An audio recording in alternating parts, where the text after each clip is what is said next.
Recording.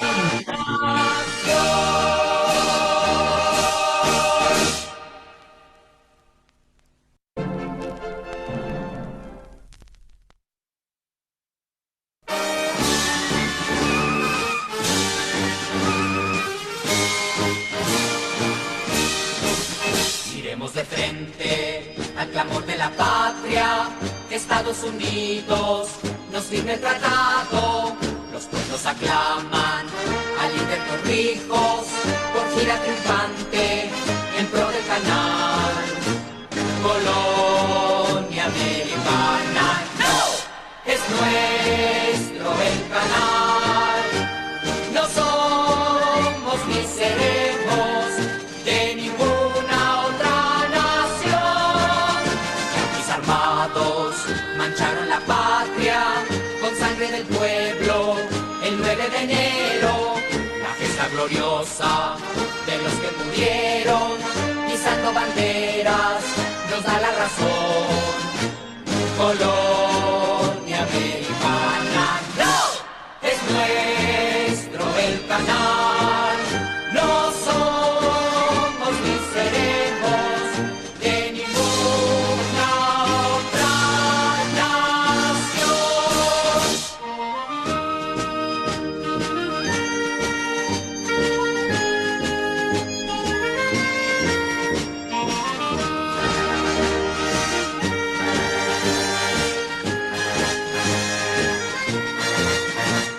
Colonia americana, no, es nuestro el canal. No somos ni seremos de ninguna otra nación. Yanquis armados mancharon la patria con sangre del pueblo el 9 de enero. La gesta gloriosa de los que murieron pisando banderas nos da la razón. Colonia americana, no, es nuestro el canal. No somos ni seremos de ninguna otra nación.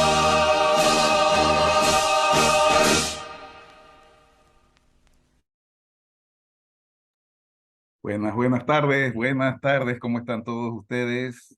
Bienvenidos a este conversatorio. Bienvenidos. Buenas tardes, buenas Bendito. tardes. Buenas tardes, profesor Irving Arosemena, desde la Universidad de Panamá. Se encuentra en la ciudad de Panamá. Bienvenido, profesor Buenas tardes, estimados Irving profesores. Arosemena. Vamos a esperar un momentito mientras están entrando algunos estudiantes. Bienvenido, profesor Irving. Nos acompañan algunos docentes de la Escuela de Relaciones Internacionales de la Universidad Autónoma de Chiriquí. Bienvenidos. Vemos al profesor Eric del CIT. Saludos, profesor Eric, el director de la escuela, profesor Froilán Matus. También nos está acompañando. Saludos. También veo por acá Saludos, profesor a Irving. la profesora Dorixenia Pineda. Ya poco a poco van entrando los jóvenes. Bienvenidos a todos. Hoy va a ser una tarde recordando hechos que nos hacen sentir orgullosos de ser panameños. Hace unos días conversaba y aprovecho esta oportunidad para felicitar al profesor Froilán Matus, el profesor Jorge Vilches, que hoy estuvieron en Radio Universitaria recordando los hechos históricos del canal de la firma de los tratados Torrijos-Carter del 7 de septiembre de 1977. Y es desde una óptica chiricana, profesor Irving, este conversatorio que Les agradezco y los felicito por tener esa iniciativa.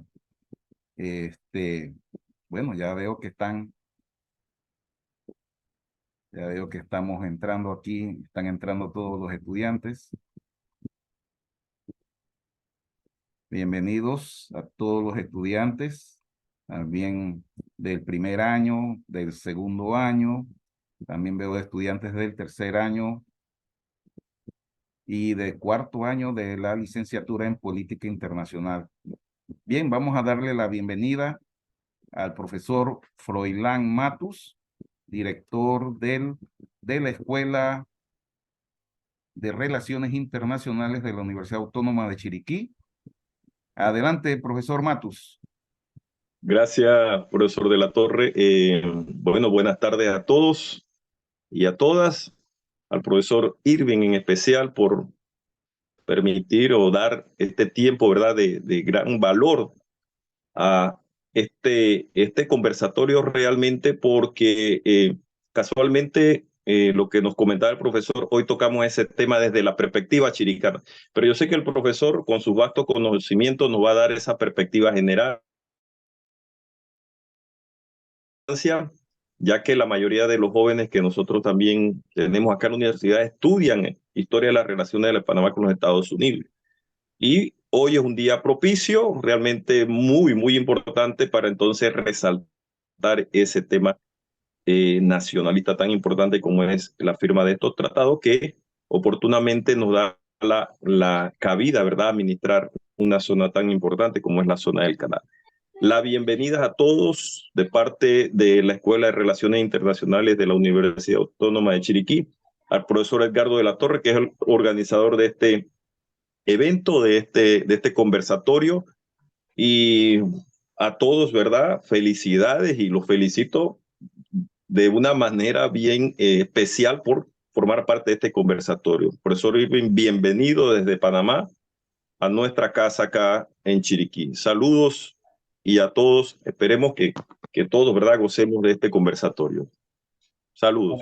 Gracias, profesor Froilán Matus, director de la Escuela de Relaciones Internacionales.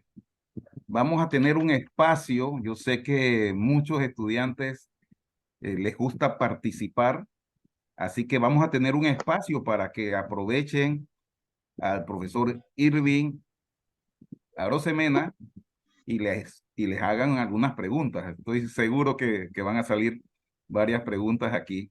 Así que, bueno, bienvenido, profesor Irving. Le decimos adelante, profesor.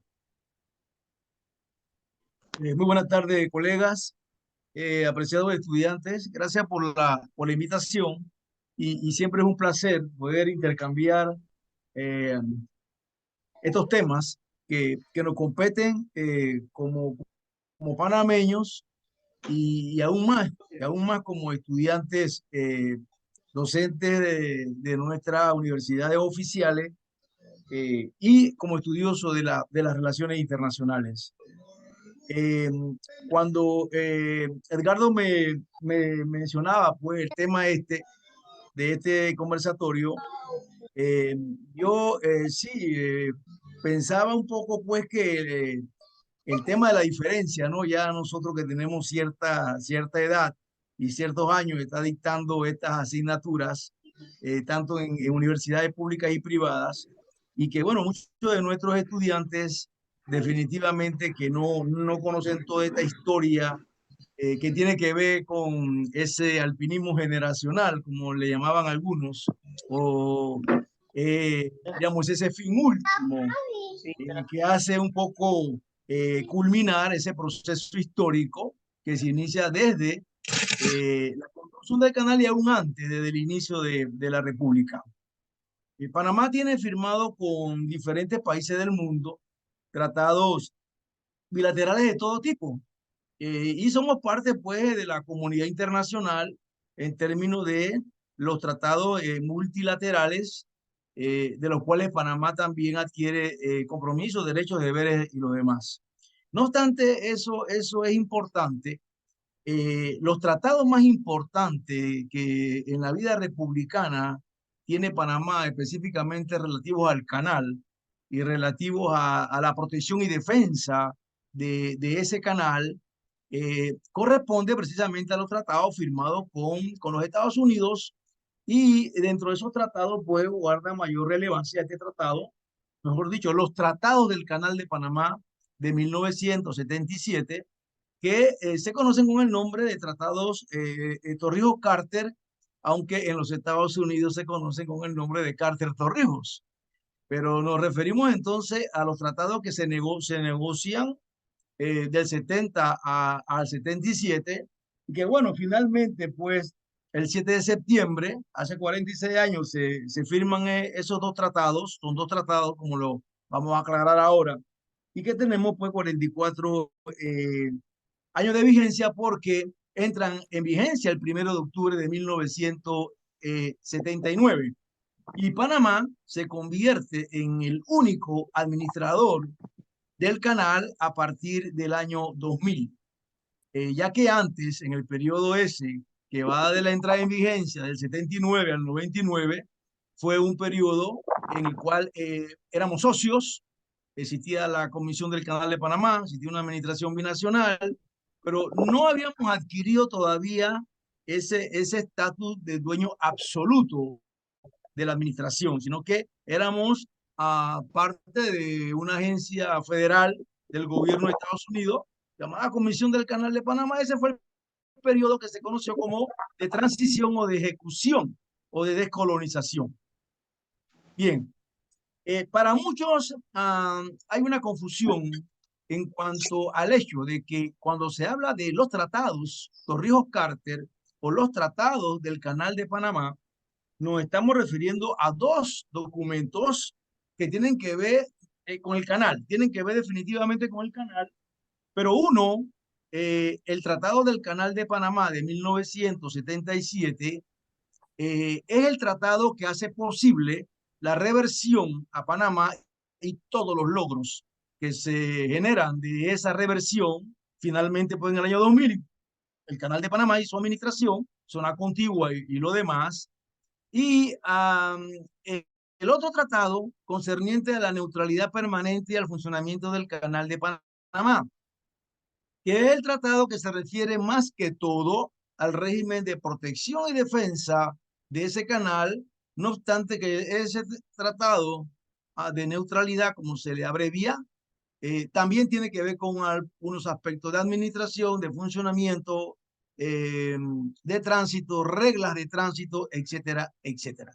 Pero es importante hacer la diferenciación porque, como su nombre lo dice, el Tratado de Neutralidad Permanente es un documento que no tiene fecha de terminación, que es a perpetuidad. Y aparte de eso, de que es un tratado firmado a perpetuidad, el régimen que establece ese documento se aplica a este canal, al canal actual, y se aplica a cualquier vía acuática que se construya en un futuro por la República de Panamá. Y bueno, lamentablemente, como para entenderlo mejor, estaríamos hablando de la parte buena de las negociaciones y de la parte mala, porque definitivamente que el Tratado del Canal de Panamá y ahí en ese documento que está presentando Edgardo aparecen en una parte los logros, los logros definitivamente que los hubo, y esos logros se extienden a diferentes aspectos, se extienden a los aspectos de soberanía, administrativo, económico principalmente, y de protección y defensa del canal, etcétera, etcétera. Es decir, que definitivamente no se puede negar el impacto que para nuestro país produjo ese tratado que hace posible al año 2000 el cese de la presencia militar de Estados Unidos en Panamá, pero además y el hecho de que por primera vez, siendo Panamá el absoluto regente de ese principal recurso, hubiese significado entonces todos los beneficios económicos, todas las anualidades que ahora la ACP paga al Estado panameño en concepto de lo que ingresa al canal por concepto de peajes y otros beneficios u otros derechos. Si nosotros tratáramos un poco de resumir los aspectos más relevantes del Tratado del Canal de Panamá, para diferenciarlo, el primero, el que terminó en el año 2000, tendríamos que decir que ese tratado establecía toda una cantidad de temas relativos a la parte administrativa, relativo al tema jurídico, al tema de reversión de tierras, al tema de soberanía, al tema laboral, al tema de protección y defensa, etcétera. Y esos tratados, y principalmente este primer tratado, es el resultado de lo que fueron los acuerdos Kissinger del 74, que son parte del proceso de negociación que se llevó a cabo, y de lo que fue también la reunión del Consejo de Seguridad de Naciones Unidas en Panamá de 1973, que se puede señalar como el punto más alto de nuestra política exterior en materia de ese proceso de negociación. Ahora, debo también advertir acá que la entrada en vigencia del tratado este en 1979 no fue fácil. Si el proceso de negociación fue arduo, fue difícil, la ejecución, la entrada en vigencia y ejecución fue más difícil, porque creo que ahí lo señalaba Edgardo, los Estados Unidos en 1979 tiene la obligación de desarrollar, de ejecutar el tratado. Ellos aprobaron una ley que se conoció como Ley Pública de 1979. Esa ley pública del 79, que ellos llamaron Ley de Ejecución de los Tratados, no fue ciertamente una ley de ejecución, todo lo contrario, fue una ley de violación de los tratados. Esta ley Murphy, llamada así también, fue una ley que establecía un conjunto de puntos y aspectos que contradecían el tratado.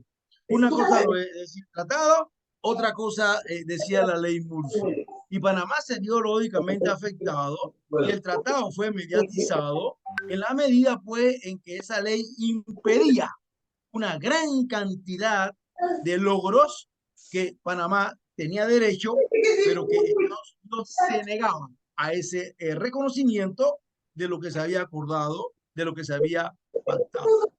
Bueno, ustedes seguro que ya lo han escuchado. Es tanto el rechazo y el repudio y la añoranza que implicó la entrega a Panamá del canal de su administración, que todavía ahora, producto y resabio de los sectores estos que se opusieron siempre a la firma de los tratados, todavía por ahí queda el señor Trump diciendo de que Estados Unidos regaló el canal a Panamá por un balboa, lo vendió por un balboa, y que ahora el canal es de los chinos, ni siquiera de los panameños. Bueno, ese tipo de pensamiento que todavía perdura es precisamente lo que significó el origen de la ley pública 9670 y de que afectara ese proceso de beneficios que entraba lo que se había pactado.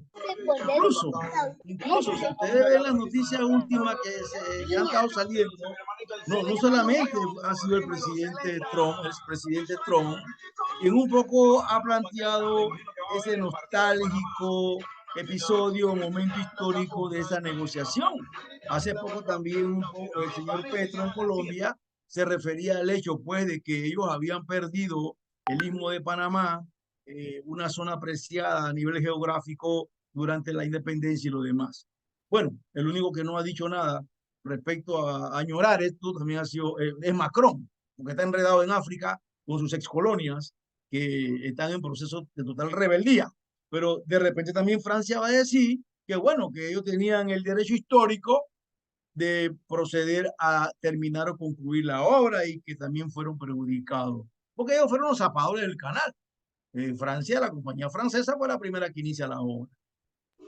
Lo cierto de todo este proceso es que fue arduo ese proceso de negociación. Por ahí hay un libro muy interesante de un ex embajador de los Estados Unidos acá en Panamá, William Jordan, se llama La Odisea de Panamá, en la cual este señor, pues, por ejemplo, señala de manera muy clara toda la oposición férrea que hubo en los Estados Unidos en este proceso de negociación, en esta firma de estos tratados, y él destaca todo lo que se le llamó en ese momento las enmiendas asesinas, es decir, todas aquellas enmiendas, condiciones y reservas que se querían introducir por parte del Senado, pero que todas iban dirigidas a que el tratado no fuera una realidad, ¿no? a que Panamá no recibiera por su derecho histórico ese canal y su administración. De manera que ese proceso, repito, no fue fácil, fue muy difícil, pero que finalmente se logró y se logró por muchas consideraciones. Nosotros ahora pudiésemos identificar por qué el tratado fue una realidad, ¿no? Que se firmara y lo demás. Definitivamente no se puede negar el papel histórico que desempeñó el general Torrijos, el momento histórico que significó la presencia de Jimmy Carter en la presidencia de los Estados Unidos, el aval y el apoyo que dio América Latina a esa causa panameña de hacer que Estados Unidos entendiera que uno de los problemas de colonialismo que había aquí en este continente era el derecho de Panamá a obtener los beneficios inherentes a su posición geográfica y por ende, pues, el principal recurso económico que significaba esto. Pero miren lo siguiente, y esto es importante, porque tenemos que ser objetivos en esto o lo más que se pueda. Ciertamente que las ventajas y los beneficios, principalmente económicos, que este tratado produjo, fueron un poco negados o fueron un poco, diríamos así, la parte mala de este proceso en el Tratado de Neutralidad, es decir, en el segundo documento. Si no hubiese existido, si Panamá no hubiese aceptado, si no hubiese habido tratado de neutralidad permanente, no hubiese habido tratado del Canal de Panamá. Sencillamente porque en el tratado de neutralidad permanente fue donde los Estados Unidos logró garantizar los derechos militares, no solamente de tránsito, sino los derechos militares a perpetuidad de defensa de ese canal. Y esto lo podemos observar cuando vemos el articulado de ese tratado y sobre todo los cambios que introdujo el Senado, llamados enmienda, entendimiento, condiciones y reservas. El tratado este que aparece acá, el tratado de Montería, que es parte de todo este conocimiento que se refiere a estos tratados, no es más. Este tratado no es más que una copia, que una fotocopia del tratado Thomson-Urrutia que firmó Colombia con Estados Unidos. Y resulta que cuando se da el proceso de independencia de Panamá de Colombia, Colombia acusa, y hay una versión europea, hay una versión colombiana de la independencia, y Colombia acusa a Estados Unidos de cercenar, de mutilar a la República Colombiana, el Estado colombiano. Nosotros éramos parte de Colombia. Y Colombia no recibió ningún tipo de beneficios producto de ese proceso en el cual se dio la independencia, el Jaibuno Varila, el Ejerranjay y finalmente fue la construcción del canal. De manera que para zanjar la diferencia que hubo en ese momento entre Colombia y los Estados Unidos, entonces se firmó el Tratado Thomson-Urrutia, en la cual se le dieron concesiones de tránsitos a Colombia por Panamá, en el cual pues se le dio 25 millones de dólares a Colombia como compensación por los daños causados a Colombia en 1903 y lo demás. Eso fue, el tratado este fue por allá por 1914. En el proceso de negociación, Colombia renuncia a los derechos otorgados por Estados Unidos en el Thomson-Urrutia, pero con el compromiso de que Panamá, una vez fuera el administrador, le extendiera o concediera esos derechos a Colombia, ya no Estados Unidos, sino Panamá. Ahí entonces nace este tratado llamado de Montería del 79, o tratado entre la República de Panamá y Colombia, pero que se conoce como Montería por el lugar donde se firmó.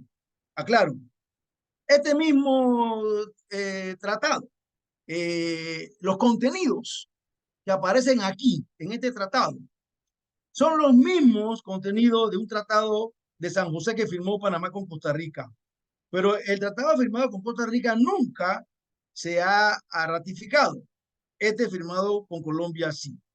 Y el tratado firmado con Costa Rica, si usted ve en el artículo 4, dice que tendrá una duración de 25 años. Este tratado no tiene fecha de terminación. Este tratado de Montería.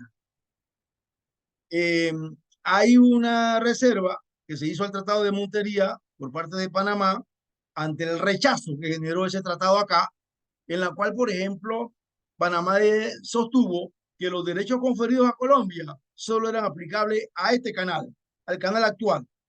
Luego Colombia rechazó y utilizó una palabrita que está por aquí, en esto que está presentando Edgardo aquí, una palabrita donde se dice que los derechos concedidos serán en todo tiempo. Y Colombia dice, aquí está, dice, el gobierno de la República de Colombia podrá en todo tiempo transportar por el canal de Panamá sus tropas, naves y materiales de guerra. Eso de en todo tiempo, Colombia lo sostuvo, lo fundamentó en que ese tratado no tenía fecha de terminación, en que era un tratado firmado a perpetuidad. Y ese fue un cuestionamiento muy grande que hubo acá en Panamá de muchos sectores políticos, porque se decía, estamos saliendo de una perpetuidad del tratado Albuno Varila para caer en otra perpetuidad referente a los derechos conferidos a Colombia. Bueno, esto es parte de ese proceso histórico que Panamá fundamentó sobre la base del apoyo que había recibido de Colombia, de Costa Rica y bueno, de otra cantidad de países que apoyaron pues la demanda panameña. Con respecto también al tratado, es bueno aclarar lo siguiente, fíjense. Este tratado, mejor dicho, los Estados Unidos, antes del año 2000, antes de la entrega total a la República de Panamá, y durante mucho tiempo, los Estados Unidos pagaban a Panamá entre 90 a 100 millones anuales. Los Estados Unidos administraban el canal con un concepto de empresa pública, con un concepto del el punto de equilibrio, de que los ingresos del canal solo fueran lo necesario para sus gastos. Para que tengan una idea, mire, por el canal de Panamá, 13.000, 14.000 naves anuales, casi en todo tiempo. Por el canal de Suez, la misma cantidad, 13.000 a 14.000. Pero el canal de Suez generaba aproximadamente 3.500 millones al año. Y el canal de Panamá, 500 millones. ¿Por qué generaba 500 millones? Por el concepto de empresa pública que utilizaba Estados Unidos como administrador del canal. Porque lógicamente, siendo Estados Unidos el principal usuario del canal, no iba a establecer unos peajes que afectaran su economía. En otras palabras, históricamente el canal de Panamá subsidió la economía de los Estados Unidos. Y el primer cambio en los aumentos de peajes por el canal fueron en 1974, con el tema de la guerra del petróleo y lo demás. Es decir, no fue Panamá el receptor de los grandes beneficios económicos que implicó la ruta desde 1914, cuando el canal comienza a funcionar. Entonces, desde el punto de vista económico, lógicamente es que ahora, por ejemplo, se habla de que entrega en el 23 2.494 al Estado panameño, al fisco panameño.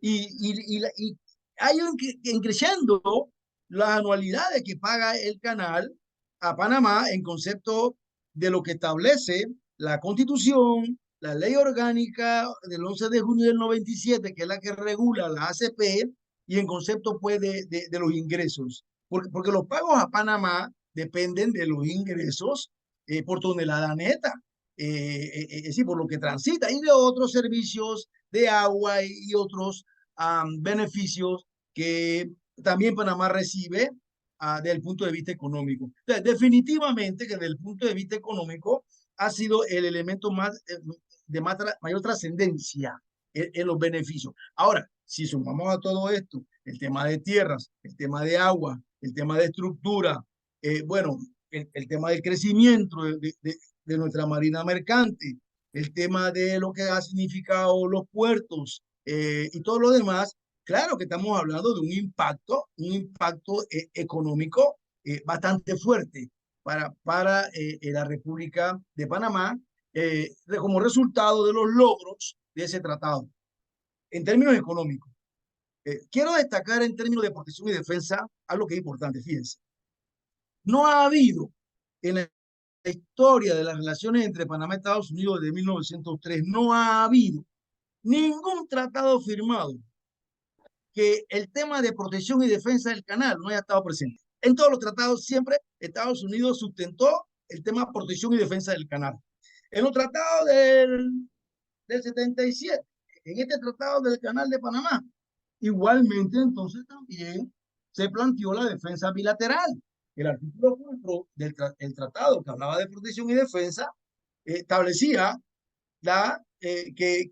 que ambos países, ahí lo tienen ustedes, que ambos países tenían el derecho a la protección y defensa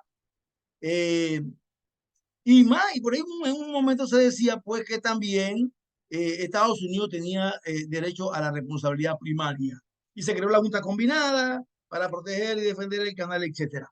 Bueno, quiero destacar aquí algo que tiene bastante importancia y vigencia. Cuando se firmó ese tratado, había un documento que se conoció como Acuerdos para la Ejecución del Artículo 4. O sea, el artículo 3 tenía un acuerdo para la ejecución del artículo 3. El artículo 4 tenía un acuerdo para la ejecución del artículo 4. En ese acuerdo para la ejecución del artículo 4 había un artículo que era el 4. Y ese artículo 4 decía, a la terminación de cualquier actividad u operaciones conforme a este acuerdo, los Estados Unidos estarán obligados a adoptar todas las medidas para asegurar hasta donde sea viable que toda amenaza a la vida, salud y seguridad humana sea removida de cualquier sitio de defensa, área de coordinación militar o porción del mismo, en la fecha en que cese la autorización para su uso por parte de la fuerza de los Estados Unidos. Antes del traspaso de cualquier instalación, los dos gobiernos se consultarán en relación a sus condiciones, incluyendo la remoción de las amenazas a la vida, salud y seguridad humana, la compensación por su valor residual si hubiera. Bueno, Estados Unidos en todos los países del mundo donde tiene bases militares ha procedido a la limpieza de esos sitios o bases luego de su o después de su abandono. En Panamá, Estados Unidos no cumplió con esa responsabilidad y todavía eso está pendiente en las relaciones bilaterales entre ambos países. Estados Unidos no cumplió y utilizó ahí en ese documento un término que dice hasta donde sea viable. Y esa palabra que dice hasta donde sea viable fue utilizada por Estados Unidos para argumentar que había áreas geográficas en Panamá en donde no era viable proceder con la protección, con la limpieza de los sitios de defensa. Y los gobiernos panameños han sido un poco tímidos en no enfrentar esa situación de no demandar o solicitar a nivel internacional en organismos como la OPAC, que es la Organización para la Prohibición de Armas Químicas, que Estados Unidos proceda con la limpieza o en todo caso indemnice a Panamá por el hecho de que hay una gran cantidad de áreas geográficas en Panamá con altos niveles de contaminación.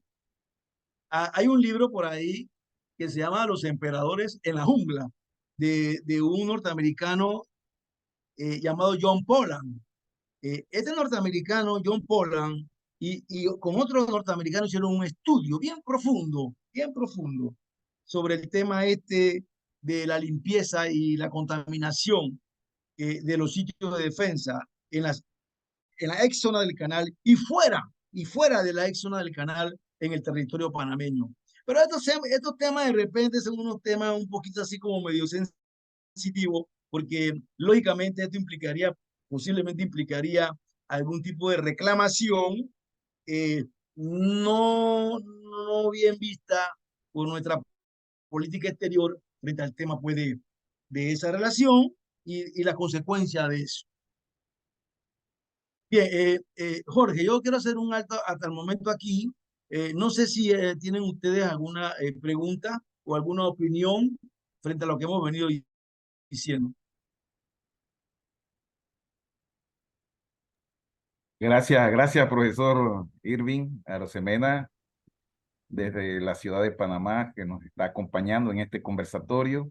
Vamos a darle oportunidad a la profesora Dorixenia, y si alguien tiene alguna pregunta, con mucho gusto. Estamos bienvenidos a todos. Saludos a la profesora Blanca Ríos. Saludos, profe. Profesora Dorixenia, adelante. Buenas tardes, profesor Irving, profesor de la Torre y estudiantes y demás colegas. Bienvenido a la Facultad de Administración Pública de la Escuela de Relaciones Internacionales acá en la provincia de Chiriquí, profesor Irving. Gracias. Siempre es un placer escucharle. Bueno, creo que es el espacio de preguntas, comentarios y demás, No se preocupe, igual podemos hacer las dos cosas, Adelante. o comentarios o preguntas y avanzamos. Por aquí veo Ok, a bueno, Miguel, definitivamente, a Miguel Martínez, a Miguel que también. siempre está, es muy participativo, Miguel. Adelante, Miguel. Si tienes alguna pregunta, con mucho gusto. Sí, La profesora, creo que la profesora iba a Bueno, preguntar algo. vamos a darle la oportunidad a los estudiantes, profesor, para que Correcto. hagan sus intervenciones. Al final, pues, haré mis comentarios y demás. Claro. buenas tardes, profesores. Buenas tardes, profesor Irving. Un gusto saludarle. Ya lo habíamos visto acá en una intervención en la comisión de la Asamblea de Relaciones Internacionales hace como 2 meses. Muchas gracias por tomarnos en cuenta siempre acá en la provincia de Chiriquí, sobre todo nosotros los estudiantes de Relaciones Internacionales. Profesor, llegando allá a la actualidad, sabiendo el contexto de todo lo que fue la historia, en la actualidad, ¿usted no piensa que Panamá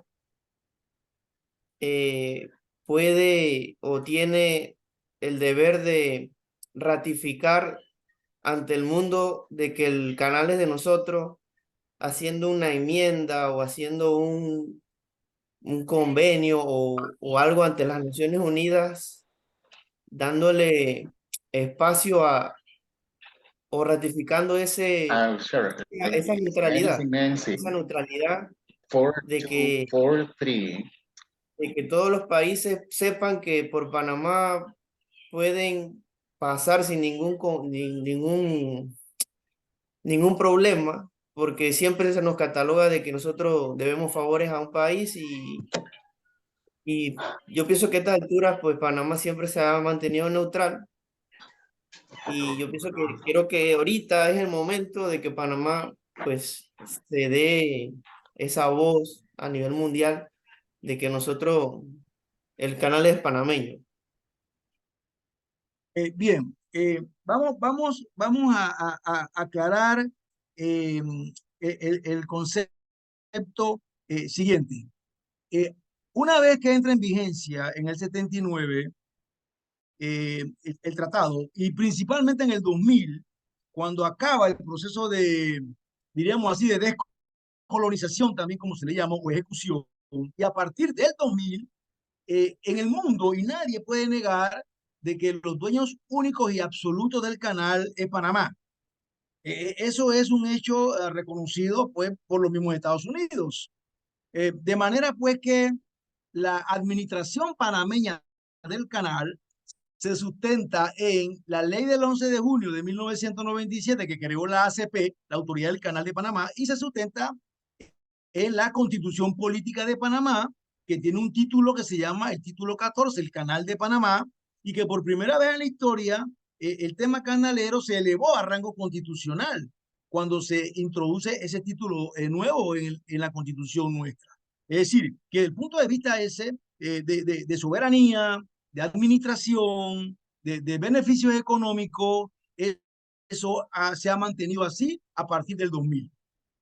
¿De dónde nace la preocupación de muchos panameños? ¿Dónde, diríamos así, como se dice, ¿no? La puerca tuerce el rabo. ¿Dónde es la parte nefasta y negativa de nuestra relación con los Estados Unidos? Bueno, en opinión mía y de muchos. La parte negativa, totalmente negativa, de estas negociaciones, la parte fea o mala de estas negociaciones, es que nosotros también negociamos y firmamos el Tratado de Neutralidad Permanente. Entonces, cuando usted estudia y lee el Tratado de Neutralidad Permanente, usted se percata que primero aclaremos, no es el Estado panameño el que tiene un régimen de neutralidad permanente, es el canal, es el canal. Debo aclarar esto porque hace algún tiempo atrás escuché al administrador del canal metiendo, como dice uno, los cascos y diciendo en televisión, siendo administrador del canal, de que el Estado panameño es neutral. Eso es totalmente falso. Es una mentira que mucha gente se encarga de repetir. Panamá no es un Estado neutral. Lo dice claramente el artículo 1 del Tratado de Neutralidad Permanente. Panamá declara que el canal en cuanto a vía acuática de tránsito internacional será permanentemente neutral. Entonces es el canal, no es la República de Panamá. Pero ¿qué pasa con este tema? Con este tema, y que tiene que ver con lo que tú preguntas, con este tema lo que pasa es que cuando tú estudias el Tratado de Neutralidad, te percatas que ese tratado lo que menos es un tratado de neutralidad. Lo que menos es, y te digo por qué. Ese tratado que intenta crear un régimen de neutralidad del Canal de Panamá le concede privilegios militares de protección y defensa a una de las partes, a los Estados Unidos, que es una potencia. Pero además le confiere derechos de tránsito militar, de ponerse a la cabeza de la fila de las naves a transitar cuando el capitán de la nave así lo determine. Le otorga, entre otras consideraciones, le otorga la obligación de proteger y defender el canal de Panamá contra cualquier amenaza a ese régimen, cualquier amenaza, cuando ellos así lo consideren necesario. Es decir, ese tratado establece en varios artículos el criterio de la unilateralidad. ¿Y qué significa eso? De que el país que toma la acción, en este caso ellos, son los que determinan si es necesario generar una acción militar. Miren, el tratado ni siquiera dice qué es una amenaza al canal, qué se puede considerar como una amenaza al canal. No lo dice en ninguna parte del documento. Y el Tratado de Neutralidad tampoco dice qué medidas considerar frente a una amenaza al canal. Es decir, que es el país que toma la acción para la defensa, el que determina qué tipo de medida tomar. No hay una tipología de delitos, no hay una tipología de alternativas a considerar. Es un criterio de unilateralidad, de manera que los Estados Unidos pudiese considerar para ellos, aunque no fuese así, aunque Panamá aceptara o no aceptara, estuviese de acuerdo o no estuviese de acuerdo, Estados Unidos puede considerar una acción que para nosotros no es letal para el canal, pero para ellos sí es letal. Pero ¿hasta dónde es de delicado este tema? Fíjense, fíjense. Cuando usted estudia el derecho internacional humanitario, la protección internacional humanitaria en los conflictos armados, usted encuentra ahí el tema de los objetivos militares, el principio de discriminación, los objetivos militares y la población civil, combatiente o no combatiente. El objetivo militar, de acuerdo al DIH, se define como que tú tienes el derecho a destruir o atacar una infraestructura que le genere beneficios militares a una parte sobre la otra. En la medida en que el canal genera beneficios de tránsito militar a los Estados Unidos, es o no un objetivo militar para las potencias enemigas de Estados Unidos. No deja de ser un objetivo militar, en la medida que tiene privilegios por encima de lo que dice el Tratado de Neutralidad. Pero aparte de esto, el Tratado de Neutralidad no solamente le concede privilegios de tránsito militar y de defensa a los Estados Unidos, también rompe con el equilibrio y la igualdad de condiciones en el tránsito y le otorga beneficio libre de peaje a Colombia. También a Colombia en el Tratado de Montería. Entonces, ¿dónde está el equilibrio? ¿Dónde están los derechos de igualdad en el tránsito para todos los países, según reza el acápite E del artículo 3 del Tratado de Neutralidad, que es el que dice que las naves de todas las naciones, independientemente de su origen, destino, armamento o carga, pueden pasar por el canal sin ningún tipo de restricción. No existe, no la hay. Es ahí el tema que Panamá tiene que ventilar en el contexto internacional, y por eso es que Panamá no puede, no debe estar aliándose a ningún tipo de bloque militar o estar participando en ningún tipo de alianza, como en aquella ocasión cuando la expresidenta Moscoso decía que Panamá se ubicaba en la lucha contra ISIS.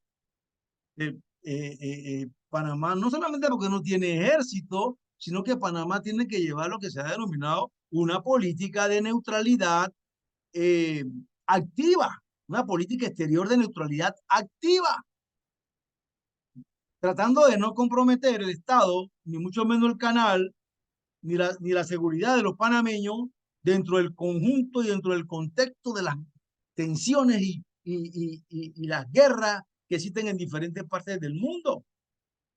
Pero sí, desde el punto de vista administrativo, desde el punto de vista de ser los únicos administradores, eso es un hecho totalmente reconocido por el mundo.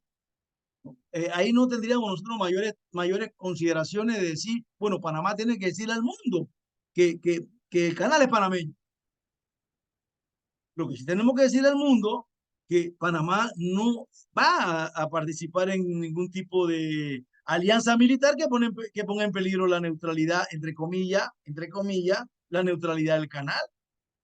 Porque de hecho ya le hemos otorgado beneficios militares a los Estados Unidos en contra de los intereses de nuestro país, de nuestro pueblo. Gracias, profe. Aquí está el Adelante. estudiante Carlos Espinosa, tiene problemas con la cámara, pero quiere hacer una pregunta. Adelante, Carlos.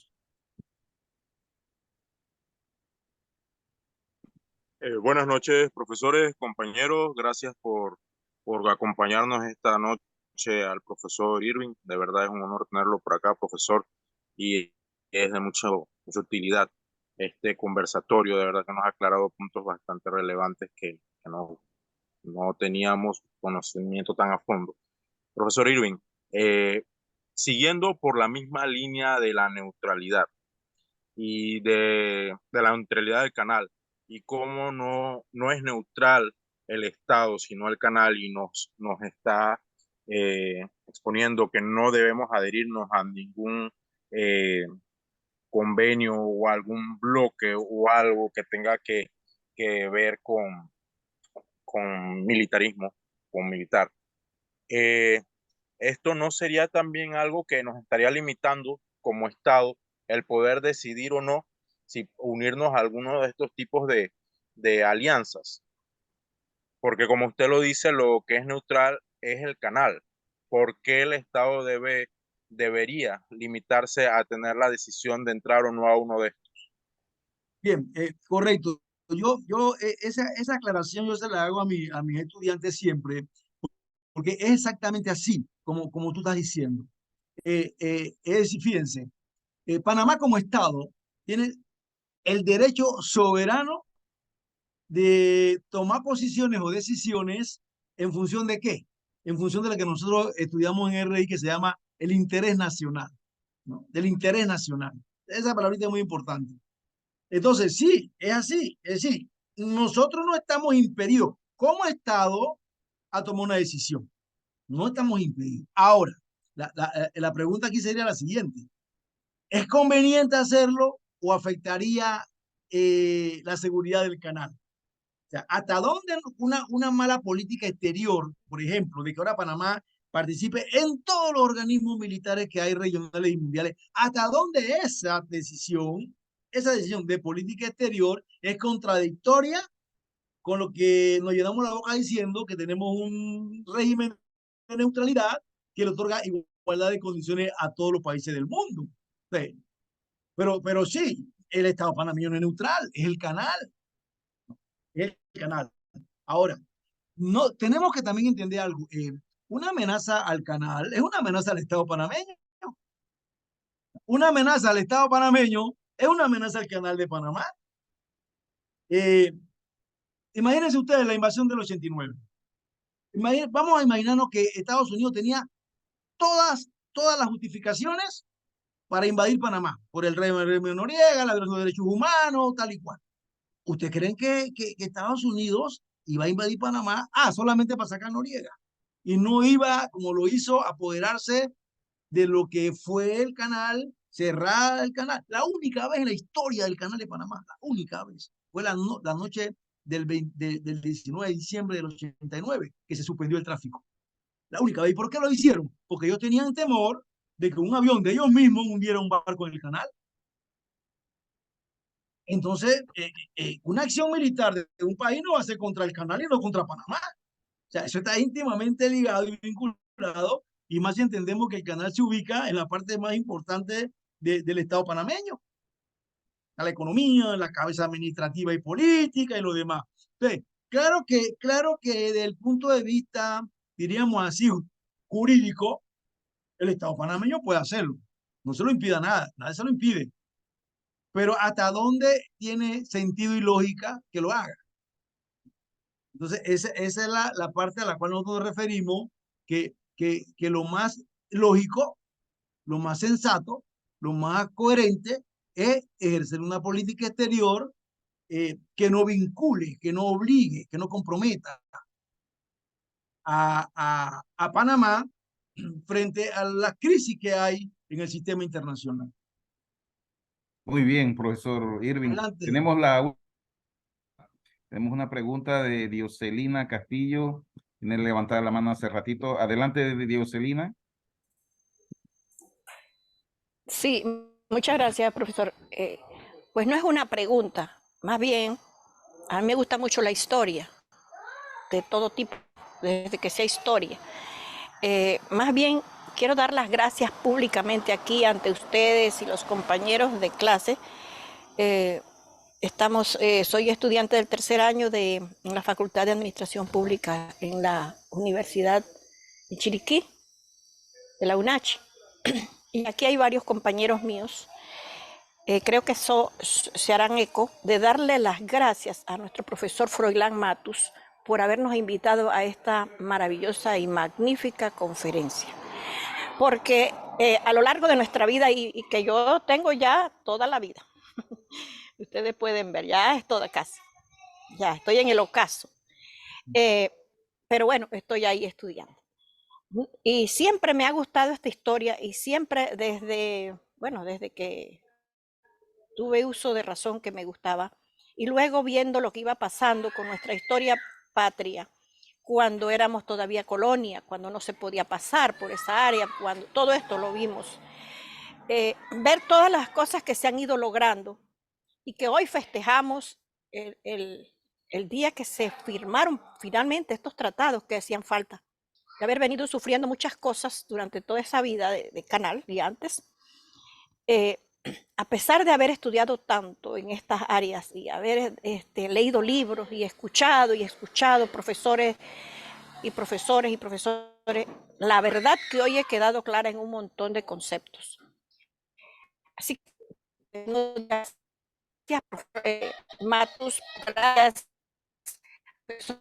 gracias, profesor Irving, gracias a todos los que están aquí, que han tenido que ver con esta magistral conferencia.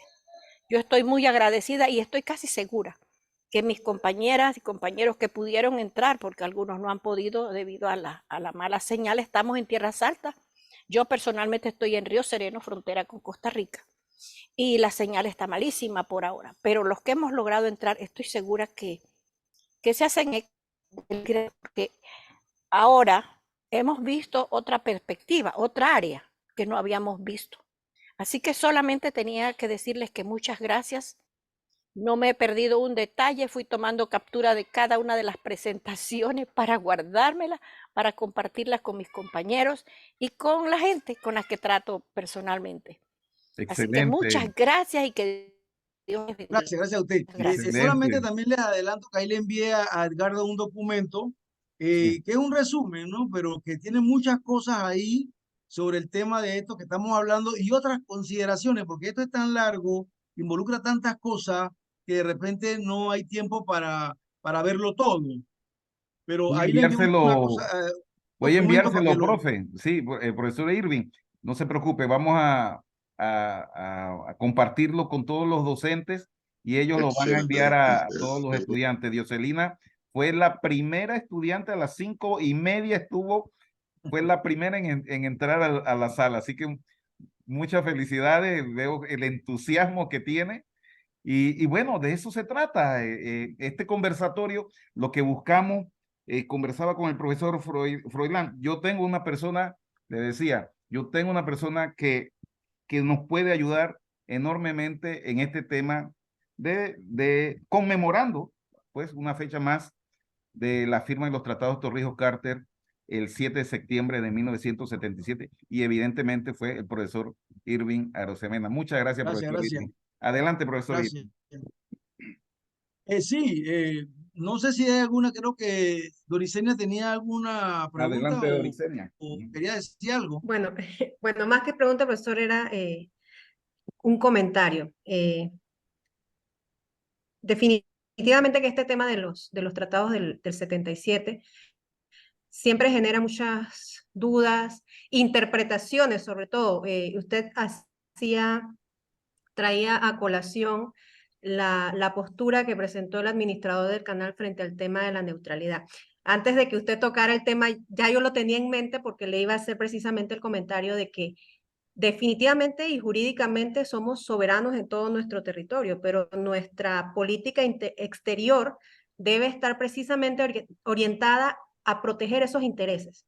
Y a veces menos es más. Es decir, que el no sumarnos a iniciativas internacionales en materia militar o de protección, pues nos garantiza que no convertirnos en un blanco de ataques por parte de la comunidad internacional. Fuera de ello, el vínculo que históricamente hemos tenido con los Estados Unidos, eso de por sí ya nos tiene en alguna medida marcados. Entonces, todas estas cosas que usted nos ha compartido hoy son un referente para nuestros estudiantes, para que ellos amplíen más esa, y no solamente tengan la perspectiva del docente que les imparte la materia de relaciones entre Panamá y los Estados Unidos, porque a veces es una cuestión también de interpretación, y yo al igual que usted coincido en que Panamá, según el Tratado de Neutralidad, entre comillas, es la zona del canal la que tiene esa competencia, pero como Estado debemos manejarnos de una forma muy, muy cuidadosa para repito, no convertirnos en ese blanco por parte de la comunidad internacional. Por otro lado, sí quisiera hacerle una pregunta. Yo siempre he visto la invasión a Panamá no como una invasión, sino como una intervención estadounidense. Y creo que en su momento el presidente Bush lo dijo, que él precisamente había hecho uso de ese derecho que le daba los tratados de intervenir cuando él considerara, pues cuando Estados Unidos considerara que la estabilidad y la seguridad del canal estaba en peligro. Desde su punto de vista, ¿lo relaciona más como invasión o realmente fue utilizaron la figura de la intervención por parte de Estados Unidos en el 89? No sé si fue clara mi pregunta. Bueno, sí, mire, como estudiantes de Relaciones Internacionales, nosotros debemos tener claridad en cuanto a que el uso de la fuerza en las relaciones internacionales está proscrito, es un delito, no hay un derecho de intervención militar. La Carta de Naciones Unidas establece claramente en el artículo 33, capítulo séptimo, la solución pacífica a la controversia, cuáles deben ser los medios a través de cómo los estados deben solucionar sus diferendos. Solamente hay dos formas lícitas del uso de la fuerza en las relaciones internacionales. Dos formas. Una es la Carta misma de Naciones Unidas que otorga el derecho a la legítima defensa cuando un país es atacado. Creo que el artículo 51 de la Carta dice que tú tienes derecho a defenderte de un ataque. Esa es una forma legítima y lícita, lo dice la Carta. Y la otra forma del uso de la fuerza permitido en las relaciones internacionales y en el derecho internacional es cuando el Consejo de Seguridad de las Naciones Unidas acuerda como se hizo o se ha hecho en diferentes momentos el envío de los cascos azules para garantizar la paz y la seguridad internacional. Fuera de esas dos opciones que hay, cualquier uso de la fuerza en las relaciones internacionales es un delito internacional. Es un delito. No, para proteger la población. No, ese no, para proteger tu población tú no tienes que utilizar la fuerza. No, que hay un diferente en frontera para defender mi frontera. No. La frontera, tú tienes que negociar, tú tienes que llevar una negociación, conciliación, mediación, arbitraje, buenos oficios. Tú tienes que hacer uso de la carta. Porque el uso de la fuerza no es una opción en el contexto internacional. Entonces, de ese punto de vista, tenemos que tener claro que toda acción militar de un país en otro país, en los asuntos internos de otro país, es una injerencia, como se le quiera poner, es una violación al derecho internacional. Es una violación. Eso es el contexto global, que todos los países lo asumen así por los tratados internacionales y lo demás. Ahora, ¿qué pasa? Yo siempre le decía a mis estudiantes, ¿no? Lo peor que puede hacer Noriega es afectar el tránsito por el canal en ese periodo 87-89. Contaba la situación bien álgida. ¿Por qué le decía yo? Porque si Noriega afecta el canal o impide el tráfico por el canal, esa es una excusa válida para que Estados Unidos ejecute, como tú dices, ejecute el tratado, porque el canal no se puede cerrar, no lo puede cerrar Noriega ni... Entonces, claro, cuando tú ves, y eso está aquí en el documento ese que le mandé a Jorge, cuando tú ves ahí las causas que ellos esgrimen para justificar la invasión, por ahí al final ponen, y defender al canal. Es que el canal nunca estuvo en peligro, el canal nunca fue atacado, como le dije ya, nunca se cerró el tráfico. O sea, claro, ellos jalaron el tema de la defensa del canal como una justificación más. Pero efectivamente el canal no fue nunca puesto en peligro, ¿no? Nunca se puso en peligro. Entonces, yo siento que sí, como yo dije antes, ¿no? O sea, el problema aquí es que no hay en el Tratado de Neutralidad criterios, no hay una tipificación, sino que hay un criterio muy extenso de unilateralidad. Mire, inclusive, aquí no se habla de una acción militar en el canal. Si usted ve en la condición 1 o reserva de Concini, ahí se habla de una acción militar en la República de Panamá. En la República de Panamá. Y no dice solamente si el canal es atacado. O sea, si está en peligro. Ahí lo dice, si está en peligro. Entonces, el abanico de opciones que se le ha dado a Estados Unidos en el tratado es muy amplio y ellos lo interpretan, lógicamente que lo van a interpretar en función de sus intereses. En función de sus intereses. Y durante toda la historia nuestra de las relaciones con los Estados Unidos ha sido así. No solamente ha sido una historia de intervencionismo, ha sido una historia de que el tema de protección y defensa del canal ha estado presente. A la profesora que nos hablaba de historia, yo por ejemplo, en una ocasión yo leía que cuando Belisario Porras, si no me equivoco, comenzó a construir las carreteras nacionales en este país, los Estados Unidos se opuso argumentando de que si se construían carreteras en este país, esas mismas carreteras iban a servir para invadir el canal, para atacar el canal. Y si ustedes ven el tratado del 26, que no se ratificó, del 36, la Segunda Guerra Mundial, si ustedes ven todos los tratados, el elemento militar de protección y defensa siempre ha estado presente, siempre ha estado ahí por parte de ellos. Y por parte de Panamá, en todos los tratados siempre ha estado presente el aspecto económico, de aumento de anualidad, ¿no? Ellos han privilegiado la parte militar y nosotros hemos privilegiado el aspecto económico. Pero sí, también es un tema de interpretación, como ustedes mismos han dicho, ¿no? Lo que yo sí quiero que quede claro es que una cosa es que yo haga una interpretación sobre algo que yo no conozca, a una cosa es que yo la haga sobre un tema que sí conozco. Fíjense lo que dice el artículo 5 del Tratado de Neutralidad. Dice, después de la terminación del Tratado del Canal, o sea, después del 2000 que terminó el Tratado del Canal, solo la República de Panamá manejará el canal y mantendrá fuerzas militares, sitios de defensa e instalaciones militares dentro de su territorio. Ese es un logro increíble, sí. Ya después del 2000, aquí no hay presencia militar foránea. Por primera vez en la historia en este país. Aquí, las tropas reales españolas fueron las últimas que se fueron. Porque desde aquí se combatió a los revolucionarios del sur por parte de la corona española. Y se fueron los españoles. Y llegaron los colombianos, las tropas colombianas. Y cuando aquí había intentos de independencia, los sofocaban militarmente. Y se fueron los colombianos en 1903 y llegaron las tropas de Estados Unidos. Panamá es un país que siempre tuvo presencia militar extranjera, hasta el año 2000. Este tratado puso fin, que no hay presencia militar aquí después del año 2000. No la hay. Había gente que sostenía que esto no se iba a cumplir, que nunca se iban a ir. Pero ¿qué pasó con el artículo 5? Al artículo 5, entonces, los Estados Unidos le introdujo una condición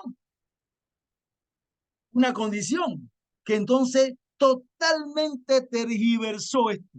Y esa condición dice, voy a leer lo más importante, si el canal fuera cerrado o se interfiriera con su funcionamiento, Panamá y los Estados Unidos, cada uno tendrá independientemente el derecho de tomar las medidas que cada uno, miren cómo se repite la palabra cada uno considere necesarias de conformidad con sus procedimientos constitucionales, incluyendo el uso de la fuerza militar en la República de Panamá para reabrir el canal o reanudar las operaciones del canal según fuera el caso. Eso no se puede interpretar de otra manera que no sea un privilegio de tomar acción militar cuando ellos tomen la decisión de que es necesario. Eso no lo está inventando nadie, se está escrito así, aquí en la condición. Miren, este tratado de neutralidad, el Senado le hizo como 13 cambios entre lo que se conoce como enmienda, entendimiento, condiciones y reserva. Como 13 cambios le hicieron. Y de esos 13 cambios, 8 son cambios que se refieren a temas eminentemente militares. Eminentemente militar, de protección y defensa y de derecho a tránsito militar por el canal. Por eso hay gente que dice, este es un pacto de defensa. Ese es un pacto de defensa militar. Aun cuando el título dice funcionamiento del canal de Panamá. Claro que hay un artículo que habla de funcionamiento, que a propósito de esto, ese artículo que habla de funcionamiento, que es el artículo 3, tiene un entendimiento que se llama el entendimiento 1. Y ese entendimiento dice que si Panamá quiere modificar los peajes de tránsito por el canal, primero tiene que considerar el costo de operar y mantener el canal de Panamá, la afectación al comercio de los Estados Unidos, la afectación a los intereses de las naves de Estados Unidos. O sea, que ese entendimiento 1, que forma parte del Tratado de Neutralidad, mediatiza totalmente el derecho que tiene Panamá de modificar los peajes del canal, si no considera a los Estados Unidos. Y ya somos soberanos y ya tenemos el canal y lo administramos y lo demás. Pero ellos metieron eso en el Tratado de Neutralidad. Por eso yo digo que el Tratado de Neutralidad, por más que se disfrace o se quiera decir que es el mejor tratado, no es el mejor tratado. Ahora, yo piso tierra, como se dice. Yo no puedo estar aquí diciendo cosas que son absurdas. No sé, Edgardo, si tú supiste la entrevista que le hicieron a AMLO en México y su posición fue un poco de izquierda y lo demás. Y a ella le preguntaron, ¿usted piensa que México debe formar parte del BRIC, de los BRIC? Y yo pienso que este señor es tan responsable que dijo, no. México no tiene que ser en el BRIC. México tiene que fortalecer su relación con Estados Unidos y con Canadá. Punto. Porque son los intereses de México. Los intereses de México no están en el BRIC, si es su frontera. Y él dijo, y vamos a fortalecer esa relación. Aquí no es problema de ideología y de izquierdas y derechas, que es un problema de qué es lo que le conviene a tu país en términos de interés nacional para beneficiar a tu país, a tu población, tus fronteras y todo lo demás. Entonces, nosotros, yo no puedo plantear aquí que un enfrentamiento con Estados Unidos, que enfrentamiento del carajo, no, que nosotros tenemos que pelear con Estados Unidos. Tenemos que aprovecharnos de todo lo que Estados Unidos no nos ha dado a nosotros en más de 100 años que nos lo den. Nosotros copiamos lo malo y no copiamos lo bueno. Exacto. Tenemos que Oiga, copiar lo bueno. profesor, profesor Irving, excelente, muy contento, definitivamente que ha sido una tarde llena de conocimiento. Le queremos agradecer, un fuerte abrazo hasta la ciudad de Panamá. Muchas gracias siempre por estar respaldando las actividades académicas que realizamos acá en la Escuela de Relaciones Internacionales. Y quiero mencionar públicamente que siempre, esto no es la primera vez, profesor Irving, siempre cuando le decimos que nos respalde en algún evento, inclusive formó parte de una asesoría que estuvimos haciendo cuando él estuvo de vicedecano de la Facultad de Administración Pública, nos apoyó bastante ahí con unas carreras que estamos trabajando, profesor. Ya viene vamos a tener los pantalones largos, viene la maestría en Relaciones Internacionales acá, ya tenemos los especialistas, bueno, ya por lo menos terminaron su plan de estudio, así que ya están en tesis. Eso es una buena noticia para todos los que les gustan las relaciones internacionales. Así que muchas gracias, Doricenia, adelante. Sí, solamente le quiero recordar algo, porque muchos no lo saben de repente, pero cuando nos tocó negociar con el gobierno de Varela, con la ministra en ese momento, y se estaba viendo quiénes podían ingresar a la carrera diplomática y los títulos, yo logré y dije, si ponen relaciones internacionales, tienen que poner UNACHI y la licenciatura en política internacional. Exacto, sí, y aceptaron cierto. ponerla. Es cierto. Y yo sé que hay unos egresados de ustedes que están en la carrera diplomática. Tenemos dos graduados allá. Recientemente ingresó Ana Velarde y el primero fue Aris Vélez, un gran logro para la universidad y nos sentimos muy orgullosos, muy contentos de que nuestros estudiantes graduados, nuestros graduados, están teniendo participación activa en la carrera diplomática y consular de Panamá. Gracias. Doricenia, tienes algo que decir, ¿verdad? No, gracias a ustedes por la invitación. No sé, diga, Doris. No, era precisamente pues reiterar nuevamente el agradecimiento, profesor Irving, por ese respaldo que siempre ha dado a la Escuela de Relaciones Internacionales de la UNACHI. Definitivamente pues que la oportunidad que se brindó en aquel momento y de que se rescatara la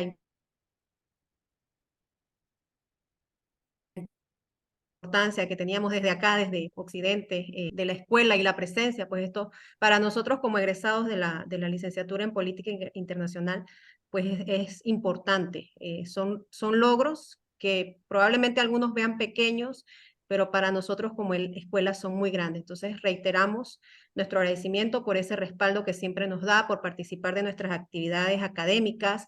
Creo que todo lo que se habló hoy da para más, así que yo creo que el profesor Edgardo allí debemos hacer como un café virtual para seguir conversando y desgranando muchos temas que quedaron aquí en el tintero, porque una hora es muy poco para hablar no solamente, no de historia, sino de las relaciones entre Panamá y los Estados Unidos, que es un matrimonio que todavía continúa y creo que en alguna forma pues hay cosas, como usted dijo, hay que aprender lo bueno. Si hay una cosa que tiene Estados Unidos es que él defiende sus intereses a capa y espada y nosotros los panameños deberíamos aprender a hacer eso.